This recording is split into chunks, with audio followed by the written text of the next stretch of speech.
What is up, Merce Nation? Javier Mercedes here for 5 beefy things that you can do in your talking head videos to keep that audience retention. Are you ready? Because you better be. You dig? That first one that I just did, I like to call the Brian G. Johnson cut in and rotate. If you watch a lot of Brian G. Johnson, you'll notice that his editors like to do this technique where you scale in and then you rotate for emphasis. You dig?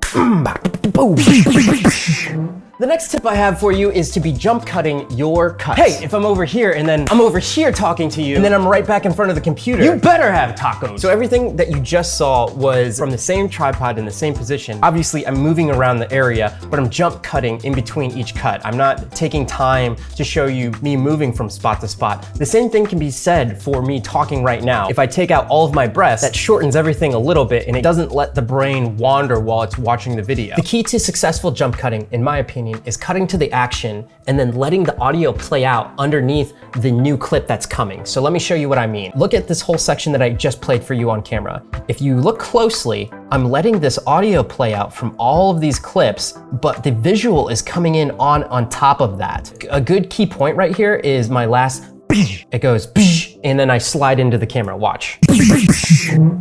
As you hear the visual of me going has already gone, but the visual of me coming in with the chair starts. You can hear both of those sounds at the same time.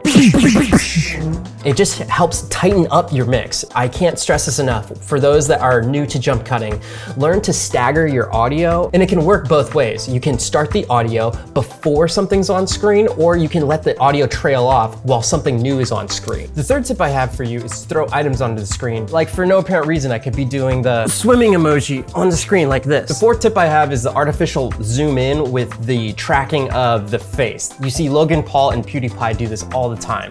It's when they go like, you better listen to what I'm talking about because I'm angry about stuff. This technique is really simple to do, but maybe a little time consuming depending on how much you're shaking your head on screen. Highlight your clip and then create your initial keyframes by hitting the stopwatch on position and scale at the beginning of when you want the push-in to happen and then at the end of what you want the push-in to happen. Here I'm going to scale into 400. In the program monitor, we're gonna go down to that little wrench by the time code, click it, and then go to show rulers. From this point, I'm gonna go to the little plus sign, the button editor, and click it. And if you don't have it available to you, grab the show guides button and drag it onto your button menu. And if you don't have the safe margins, we're gonna click the safe margins button, and those crosshairs will allow us to bring in our guides. So over to the left, I'm gonna click and drag on a ruler and bring it into the center, and then I'm gonna go to the top and click and drag a ruler and make a little crosshair in the center. Now, as my keyframes are scaling on the computer, I'm going to move my position on my nose. So as it's scaling in, you're seeing me do this on the nose. What I would suggest is skipping about every 5 frames and then moving your position of the crosshairs to fit the nose. If you need to go frame by frame, do it, but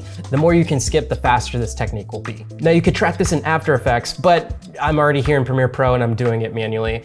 It depends on how long your clip is. And you get a final product like this. You better listen to what I'm talking about because I'm angry about stuff. The final tip I have is to apply effects to your edit really quick that change the composition of your screen, even though you're stationary in the same spot. So that could be things like black and white, horizontal flip, or mirror. Oh, hey there. If you did get value out of this video, all I ask is that you refer to a friend. I do Premiere Pro tutorials and I have inspiring conversations with some really cool people. I hope you guys use the techniques that I teach on this channel, and I hope you're out there living a life of abundance. I'll see you guys later.